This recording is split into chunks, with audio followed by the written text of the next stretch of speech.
Hello, welcome back. This is Limited Experience. We are doing a Rivals of Excellence set review. As always, I am Adam, and joining me is Chris. Hello. We are going to be doing the black cards of this set, and I think we just get right into it. Yep. Our first card's Canal Monitor. It's 4 and a black for a 5/3 lizard. That's it. I think it's pretty boring, but it'll fill out a curve if it really needs to, but I'd really rather not. Yeah. The I don't effect is fun. I don't like it, and I'm just about done talking about it, in fact. Yep. So, moving on from that, we have Dark Inquiry, or Inquiry, depending on who you are. It is 2 and a black for a sorcery. Target opponent reveals his or her hand, and then you make them discard a non-land card. In a fair amount of situations, or in some situations at the very least, it's going to be a 3-mana duress, which hits non-creature cards, or non-creature non-lands.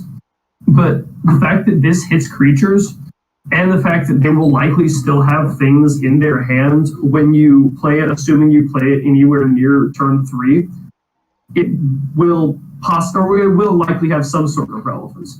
Because I doubt that they're just holding a handful of lands unless they kept a really bad hand. Yeah. I'm not really generally happy to play it unless they've shown me something stupidly broken, but it's okay. Yeah, I'm kind of off it. A 3-mana card that doesn't do anything on board is not something you generally want to be doing in Limited. That's simple. I don't really like it, but I'm willing to play it if need be. I think that's fair. I think your after sideboard rating is a little bit I'm willing to optimistic. That.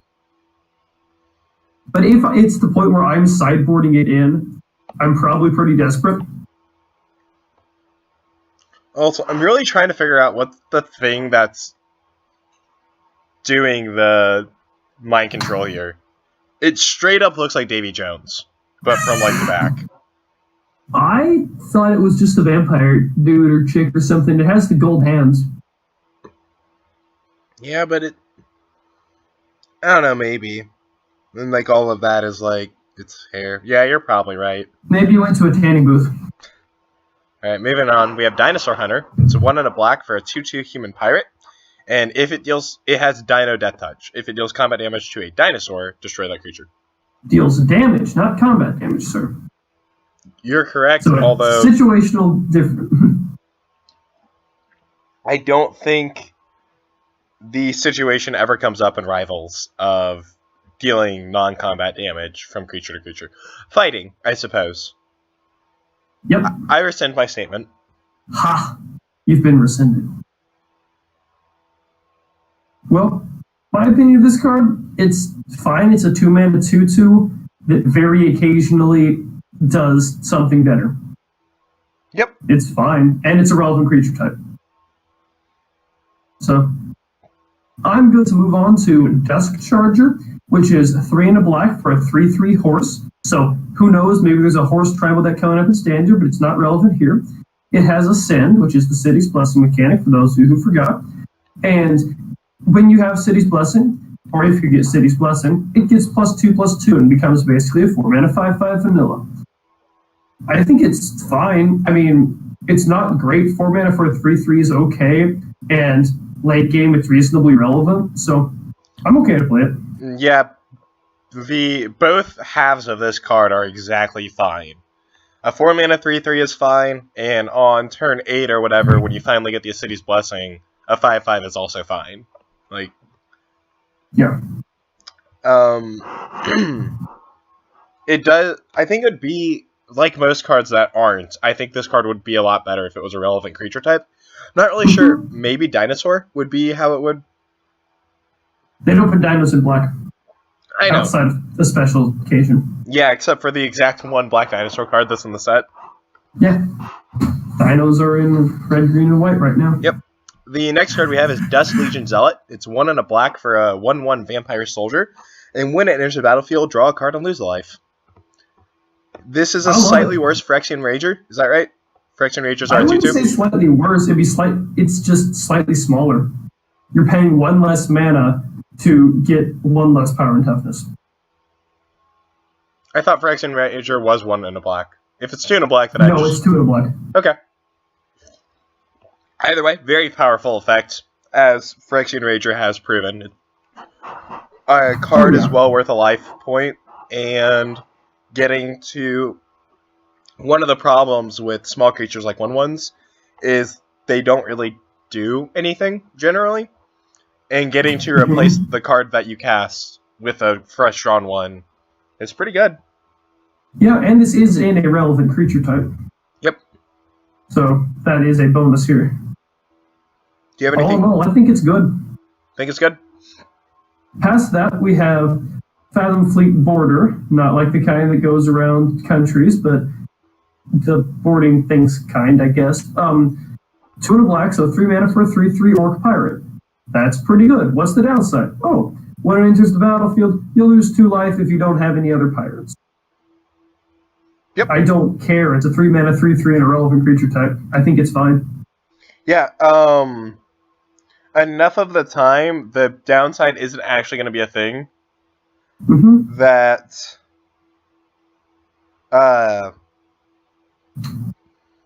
like, a lot, probably close to half the time when you play this, it is just a 3 mana 3/3.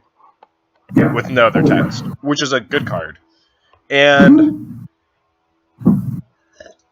if you're playing this into a situation where you will lose the 2 life, it's probably as a blocker, and then it will save you like 4 damage or something. Because it will blank their 2/2s. So... Overall, I think it's fine. Yeah, I like it.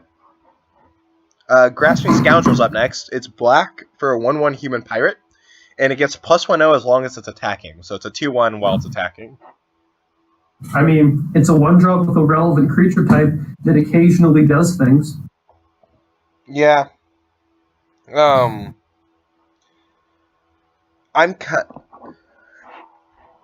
It's just so bad if you're get behind at all. Like, it's awful. But so is the Pirates deck. If it's anything like Red Black Pirates was in Ixal Unlimited, then it doesn't really have a late game. That's true. Pirates want to have the game ended by turn 5, and if not, you're probably losing. And this will get you there. Swinging for 2 on turn 2 is a good way to put the aggression on. But so far, Black has had a lot of kind of boring cards. It'll get better soon. Yep. And not really soon by soon, but sort of soon eventually. So I think it's next card. Continue. We'll have to agree to disagree, but No, this next not card this one, is, the next one. I think. Okay. Gruesome Fate is 2 in a black for a sorcery. Each opponent loses 1 life for each creature you control. So, as those of you who can read can see, Adam likes it notably more than I do. Yes? Oh, just... Oh, okay. I have had reasons to rescind my rating slightly more, but I'm still up on it enough to... It's probably closer to a 2 than a 2.5. I think it's honestly a good effect. The thing is, it doesn't really have a place necessarily, because the decks that would care about this effect, just straight life loss, are hyper-aggressive decks, which generally don't have a lot of creatures on board. But I'm imagining it as like a pseudo-finisher in a Go-Wide Vampires deck. You know, yeah, I think that's about the only situation where I wouldn't rather just have the, what's his name, Fathom Fleet Border. Okay, that's fair. But that was where my mind went to when I saw this card. And My mind went in the gutter because it was disappointing and sad. And I don't think I really came off of that idea in my rating. It's probably not as good as my rating indicates that it is. And that's why there are 2 of us. Yep. Continuing on, we have Impale. 2 black for a sorcery, destroy target creature. This card's great. Yeah. I mean, it's a worse murder, but murder's not in the format. So it kills whatever at, granted, sorcery speed, but who cares? It's a common. Yep. I love it. I think it's awesome. Yeah, it's a very good, common black removal spell. Like, this is it. Here's a question I've been asking to my Magic friends. This or the one from Ixalan? Contract killing? Thank you. Contract killing is instant or sorcery? It is sorcery speed also. It gets you to 2 treasures. Okay, you're right. I need the 2 treasures. I just didn't remember if it was instant or sorcery because I never play it, and I would much rather have Impale. Yep. Impale's significantly better. I just wanted to see what you thought. But I passed the test. Even though it was only a moment. Like this next card, which is a Moment of Craving, which is a fine card. It's 1 and a black for an instant. Target creature gets -2/-2 until end of turn, and you gain 2 life. So my first thought is, oh, this probably kills a weak card. And then my next thought is, oh yeah, it gets me incremental life gain bonuses in vampires. And it probably still kills a card at instant speed. Yeah, I'm in for it. I like this card. I like the white one better, because, as you can probably guess from the picture, they're thematically linked. I like the white one. Wait, what? A moment of craving and moments the white one. I heard the last one. I'm like, where is Impale being Moment of Craving? But yeah. No, yeah. I got you. I like the white one more, but this card's great still. It will kill a lot of relevant things, either in combat or just as a 2-mana removal spell. And the incidental life gain is always nice in vampires. Recover's up next. It's 2 and a black for a sorcery. Return target creature card from your graveyard to your hand, and then draw a card. This is a card that I think most black decks will want exactly one of. Yeah. I can't imagine wanting any more than that, even though it does say 3 mana, draw 2 cards effectively. But that's and one of them is a assuming that creature. you have a creature that you want. Or one of them is a creature, but that's assuming that you have a creature from your graveyard you want back. Yeah. The higher quality your creatures are, the better card, or the better this card is. So if you have like straight up bombs, you might want 2 or 3 of these kind of thing, because you want to make sure that you're able to play it out. And then it replaces itself. So the worst thing that happens is you get a medium creature and draw a new card, which is a fine downside. It's overall a solid reprint. Yep, I like it. Moving on past that, we have more disappointing cards. Vampire Revenant, 3 and a black for a 3/1 vampire with flying. But wait, it's 4 mana for a flying creature with 3 power and a relevant creature type. Yeah, but it dies to everything. Yeah. The 1 toughness is actually pretty awful here. It's almost as awful as it can get. I think it is as... Because you... I would be a lot happier to play a 4 mana 3/1 flyer than a 4 mana 3/0 flyer, Adam. I don't know about you, especially if it's in a relevant creature type. Yeah, but 3/0 isn't actually happening.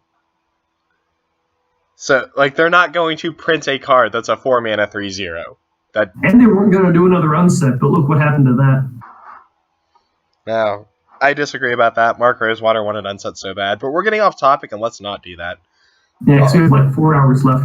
Yeah, Vampire Revenant's fine filler. It doesn't even really work for beatdown because it costs 4 mana before you can cast it, but it will get there as a flyer. Especially if your opponent doesn't have a way to deal with it. 3 mana turns fast. But I still don't like it, but like it is situationally useful. This card's much better. Voracious Vampire. It's 2 and a black for a 2/2 Vampire Knight with Menace. And when it enters the battlefield, target vampire you control gets +1/1 and Menace until end of turn.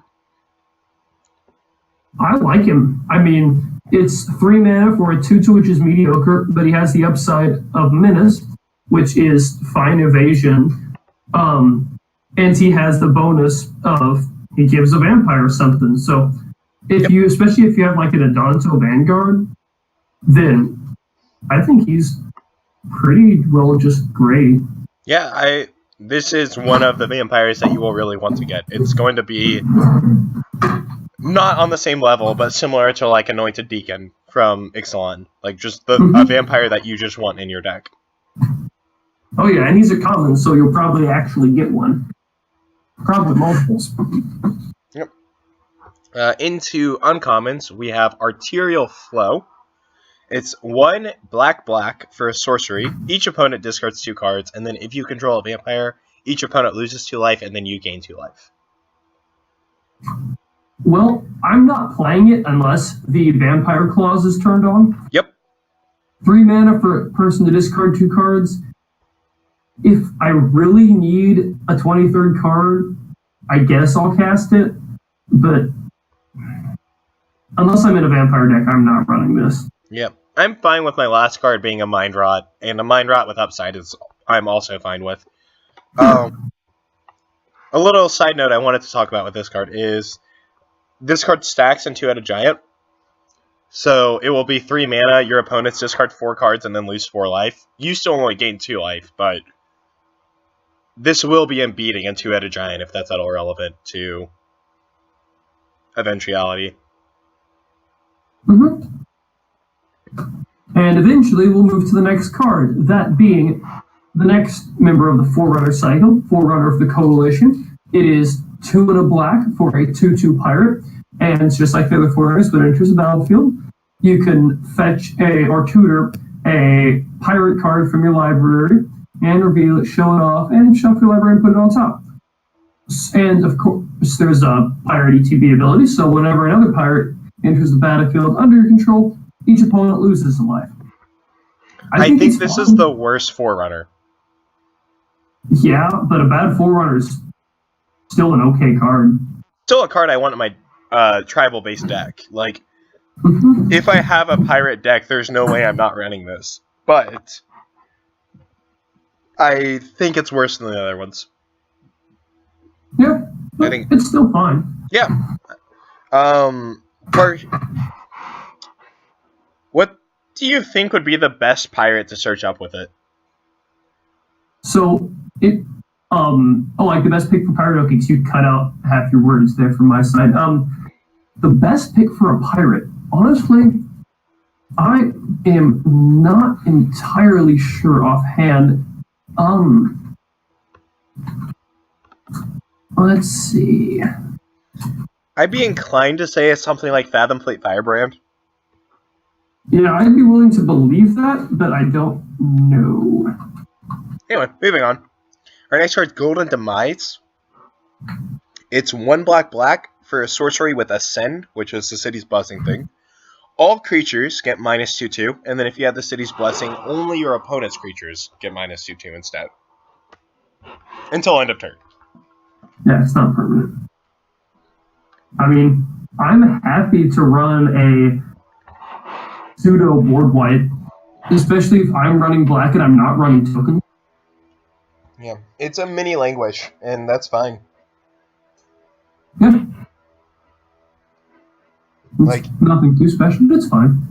Even, and this is another one where you can kind of pseudo play around, because you could do something like be on the draw, your opponent plays a 2-drop, you pass, your opponent plays a 3-drop, you kill both their creatures, and like setting them back by 2 turns is completely fine kind of thing.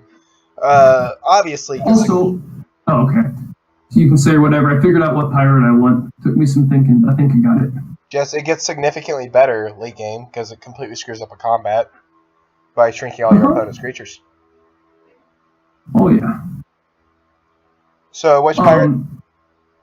I am stuck right now between the Direfleet Neckbreaker, which we'll go over at some point shortly, is not the right word. It's the red-black uncommon. Yeah. Siren Reaver, the 3-drop 3/2 flyer generally. And yeah, those are my top 2. Because they're relevant on curve. Yeah, out of those 2, I think the Netbreaker would be better because it is on curve. Yeah, the other one could be on curve if you're... Yeah, if you don't have the raid, but you don't want to cast that card if it's not on raid, generally. Generally, no, but if you need it, it's fine. Or the Deadeye Rig Hauler, the unsummoned creature, is also fine. And it curves. Yep. But Next card. Back to the topic at hand. Mausoleum Harpy. It is 4 and a black for a 3/3 flyer, which is not great. It doesn't make me excited at all. It's probably a 2 out of 5.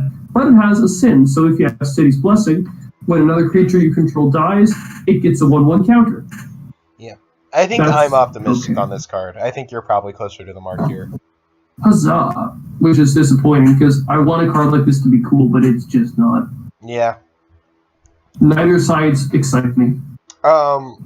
Its bottom side excites me. The City's Blessing gets 1/1 counters, but that's just so many hoops to jump through.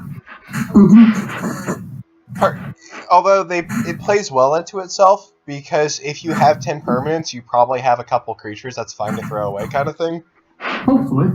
But still, jumping through a lot of work to end up with a 5/5 flyer is fairly mediocre.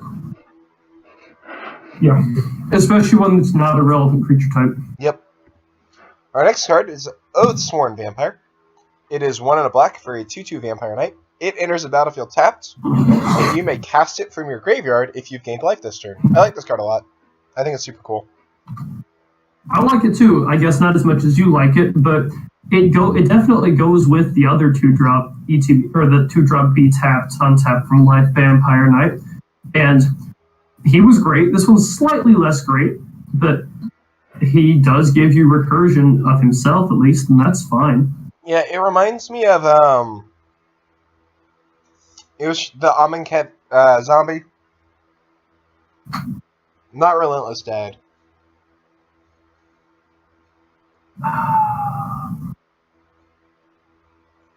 It's not click with me. I'm not getting it. It reminds me of that a lot. A situational recast effect and enters the battlefield tapped. But it's a 2-mana 2/2, which is completely fine, and you'll get to recur it a couple times throughout the game, and that will be super annoying for your opponent. Yeah. So I think it's super good. I like it. Our next card is Pitiless Plunder, a few extra R's on the end. 3 and a black for a 1/4 human pirate, so far I'm disappointed. But it has the effect of whenever another creature you control dies, you get a treasure. That's fine. It doesn't really excite me, but it's okay. This is a constructed plant. It is interesting to note that that makes killing your creatures not take you away from Ascend because you get the permanent back. Yes. Because that is probably going to be the easiest way, if you're legitimately worried about your opponent ascending, is to kill one of their creatures.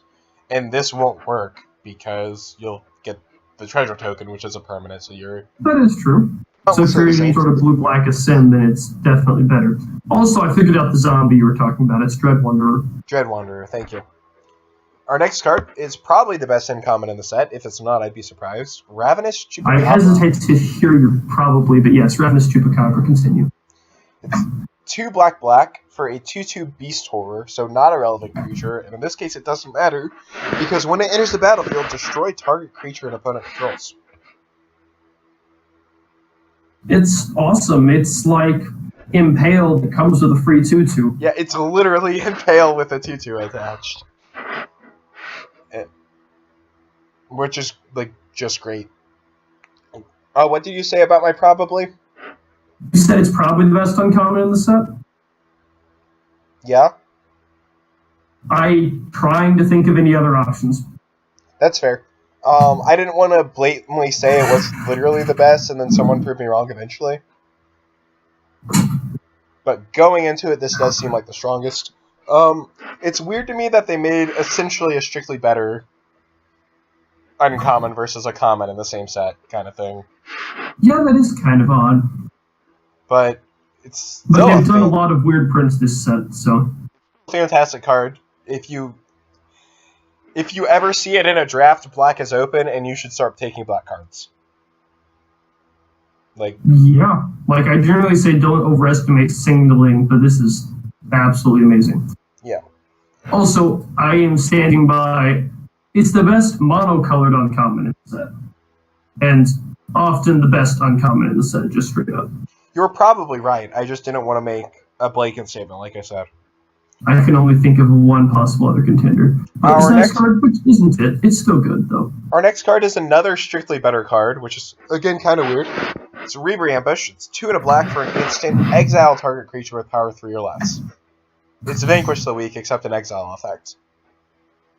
Yeah, it's good. It's removal. Yeah. Add instant speed. It just gets it fully dead. Vanquish the Weak was good. This is better. Exile's better than killing. Yeah. I think you'll be happy to play it. I certainly will be. Yep. There's very little about this. The only thing about this card I don't like is it is not particularly mana efficient. No. But it's still an instant speed removal spell, and this is about as good as we get nowadays. Mm-hmm. So this next card is also good. It's not quite Vampire Nighthawk, but it's close. So it's Sadistic Sky Marcher. It's 2 and a black for a 2/2 vampire with flying and lifelink, but as an additional cost, you have to reveal a vampire from your hands or pay a 1. So as a 4-drop 2/2 flying lifelink, I don't like it. But as a 3-drop 2/2 flying lifelink in a relevant creature type, I think it's fine. I would pretty happily pay 4 for this card. Happily might be an exaggeration, but like I wouldn't be disappointed if this card ever cost me 4. A 4-mana 2/2 flying lifelinker is something I'm okay with. A 3-mana, I'm okay with it, but I'm not excited. A 3-mana 2/2 flying lifelinker is great, and I play that all the time. Mm-hmm. It's sad that it's not Vampire Nighthawk. I wish they'd reprinted that. But well, they do have to give us one of these reveals to complete the cycle. Yep. Seeing as Blue already got the best one, we were left with this. Yeah. Silver Gull Adept, super good. Yep.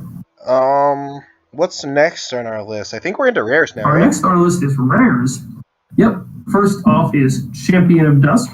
It's 3 black for a 4/4 vampire, and when it enters the battlefield, you draw X cards and lose X life, where X is the number of vampires you control. I think this card's kind of amazing. Yeah. It's a 5-mana 4/4, which is already good. Relevant creature type, there's a plus, and you probably draw a lot of cards. You're drawing at least 1. Yep. He does count himself, so you will always get 1 card out of the deal. At the very least, you're getting a big version of the little 2-drop guy. Gets you 1/1 and draws you a card. Well, you're paying 3 extra mana for 3 extra power and toughness. Would you be if they remove this with trigger on the stack, then it's a nothing, right?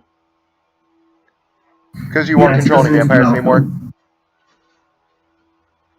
Well, when it enters the battlefield, you would do that stuff. But yeah, I honestly at that point, I'm still sad because they killed my 5-mana 4/4. Yeah, but I don't think you draw any cards out of it. Even so, there is the only... Actually, this card got knocked down slightly from what I would have rated it. Because vampires, like, prime strategy is to go wide, and this card could kill you. Yeah, but it'd be so fun. If I have enough vampires on field to either kill myself or mill myself with Champion of Dusk on any sort of curve, assuming they're not a super aggro deck, I'm counting that as a moral victory. Yeah, like, that's one of the weird things that I just want to do before this limited format's over, is kill myself with Champion of Dusk, which is not something you usually hit. But altogether, I do like this card a lot. Our next one I don't like, it's Dead Man's Chest. It's 1 and a black for an aura. You enchant creature an opponent controls, and when that creature dies, you exile cards equal to its power from the top of that person's library, and you can cast non-land cards from among them and use mana of any color to cast it. I think it's kind of crap, honestly. Yeah, it's kind of a really bad, like, draw to from your opponent's deck. Yeah. But you have to use your 2 mana to put this on it. Then you have to kill the creatures, and then you have to cast their cards. And the creature you kill has to be big enough to make it relevant, because if you kill a 1-drop with it, you're drawing 1 card, and like that's not worth it. And no. Just altogether, it just doesn't add up. I probably will never play it, honestly. The 1.5 is kind of generous. Yeah. I will play this a lot. Why don't you read it? Oh, yeah. 1 in a black. Oh, sorry. Direfleet Poisoner is a 1 in a black. There we go. For a 2/2 pirate with flash. Okay, already sold. Don't even need to read the rest of it, but I will anyway. It's also got Death Touch, sold again. And when it enters the battlefield, target attacking pirate you control gets +1/+1 in Death Touch until end of turn. This card's amazing. Yep. Like, absolutely amazing. No question in my heart. I love it. Yeah. Ambush Viper is born again. This, at worst, well, not literally at worst, but usually the absolute worst case scenario out of this card is it's a 2-mana removal spell. You flash it in. It's fine. Yeah, you flash it in and block their 5/5 and it kills it. It also can randomly, post blockers. You use it on a menace creature, and that just gets dirty because it kills all the creatures that block the menace. Always loved me a Cataract Creeper, which to my knowledge was the first menace creature with Death Touch from Shards of Alara. Yeah, and if you manage to do that, if you manage to use her last ability to a relevant amount and kill a blocker or two, then she's by definition a 2-for-1. You killed one of their creatures and got a 2/2 out of it. I'm excited to play her, and I fully plan on it. I want this card in my deck as often as I physically can. Unlike this one.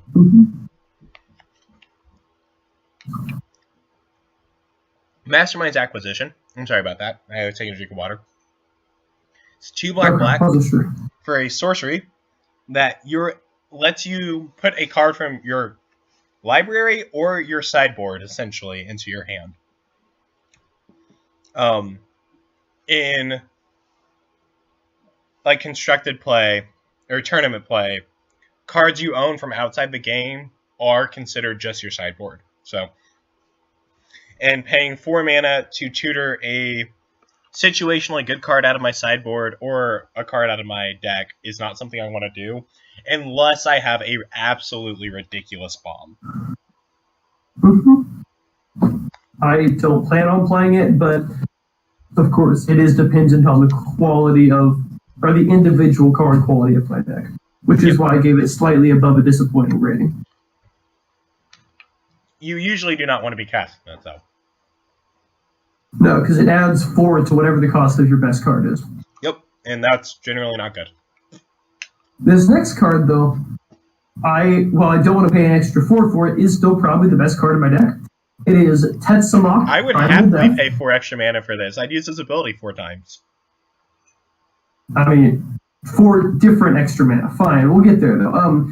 He's, or she, not sure, is 4 black for a 6/6 Elder Dinosaur, legendary, of course. That is, in this case, not a relevant creature type, so it's black, and unless you're drafting a weird white-black dinos deck, that's not happening. It has Death Touch, which seems excessive, but you can pay a black and reveal it from your hands and put a prey counter on target creature, only during your turn, of course. And when Tetsamok enters the battlefield, you kill all of your opponent's creatures with a prey counter. This is the definition of a 5 out of 5 bomb. Yep. It is, by the definition we gave at the beginning of 3 hours ago, it is a bomb. Yeah. There's going to be 2 major play patterns to this card. Either you will basically, you have a random mana left over, if you play a 4-drop on turn 5 and have a black open, you'll throw a prey counter on one of their creatures.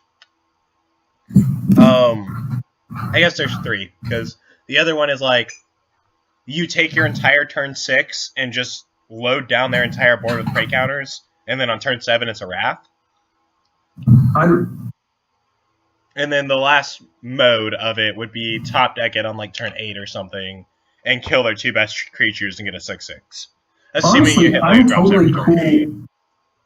I'd love to just reveal him 5 times on turn 5, and then turn 6 board wipe, get a free 6/6.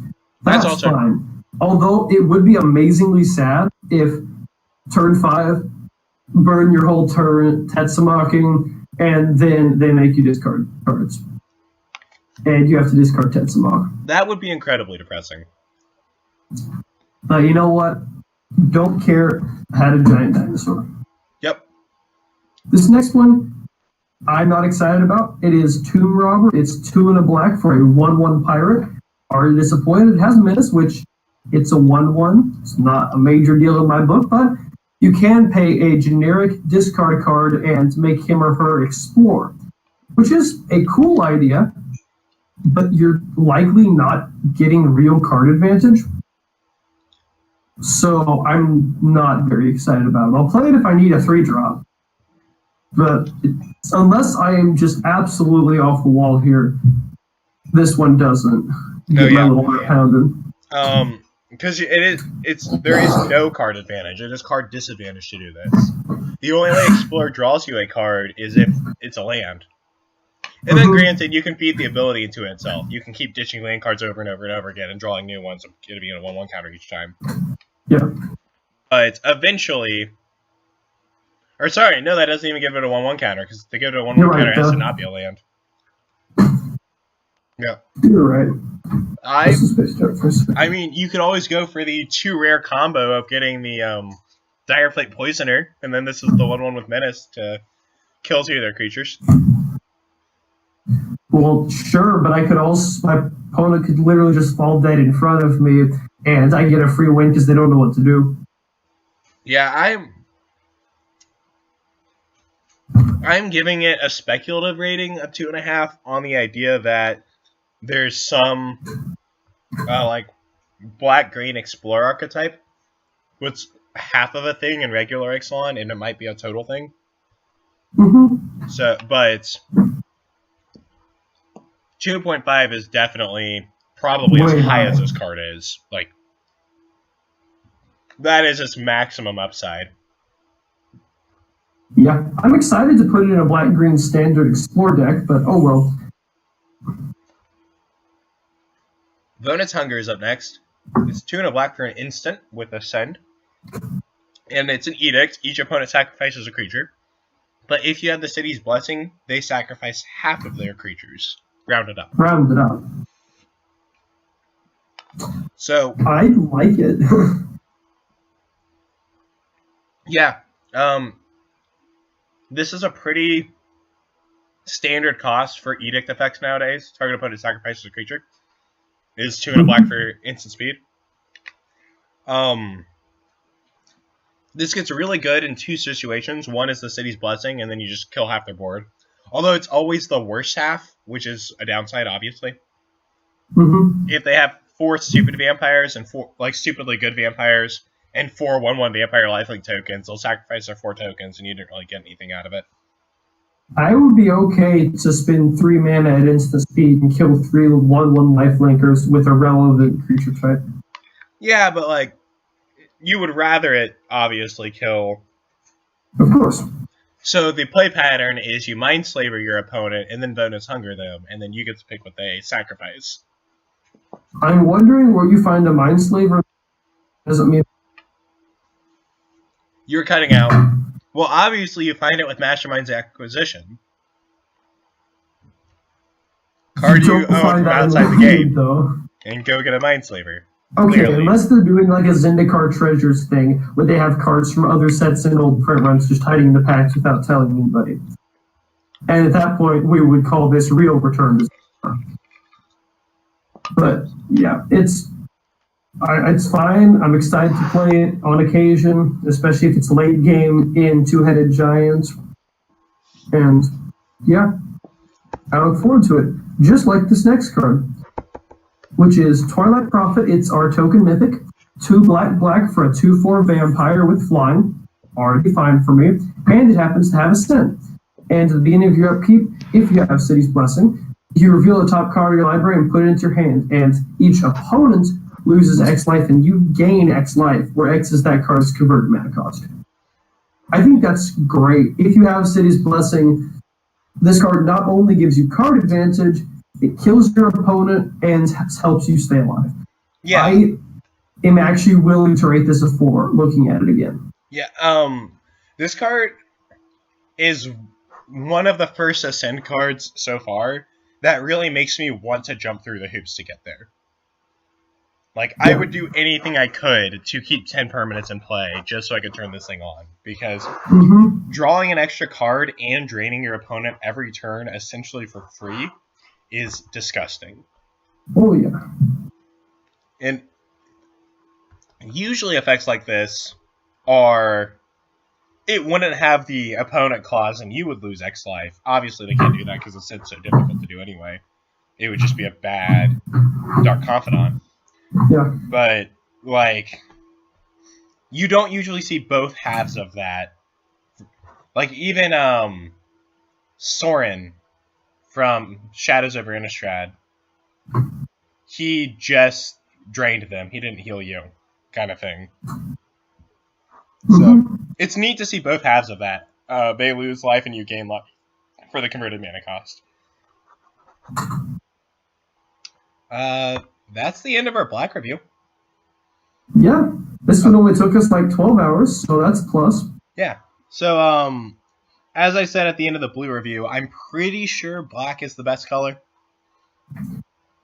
I'm still withholding judgment, but I am open to that being the correct answer. Just the power of... It has a lot of really good uncommons and a lot of rares I'm excited about. And it has 2 very good common removal spells. Just overall, I think it's very... Like, it is just going to be the best color. But with that, we will see you guys in red. Yep.